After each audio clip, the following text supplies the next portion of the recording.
Bordi i bursave të huaja, Fulbright, jep dorëheqje në shenjë proteste.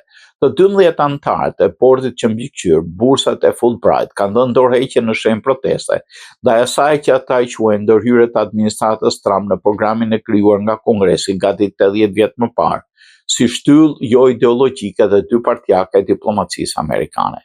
Një deklaratë e publikuar nga anëtarët e bordit tha se administrata uzurpoi autoritetin e bordit duke i muar çmime studiusve që tani më ishin përzgjedhur për vitin akademik 25-26. Premtimet u raportuan për herë të parë nga New York Times në një mesazh që kërkonte koment ju la Departamenti i Shtetit, i cili drejton programin ndërkombëtar të bursave. Ne besojmë se këto veprime jo vetëm që bien ndesh me statusin, po janë në kundërshtim me misionin Fulbright dhe vlera duke përfshirë lirinë e fjalës, lirinë akademike që Kongresi specifikon në status të deklarata. Shpresa jonë e sinqertë është që Kongresi, gjykatat dhe bordet e arshme të Fulbrightit parandalojnë përpjekjet e administratës për të degraduar, çmontuar dhe eliminuar një nga programet që më të respektuara të vlefshme të kombit tonë. Më vonë, kjo çështje duket se është zgjidhur.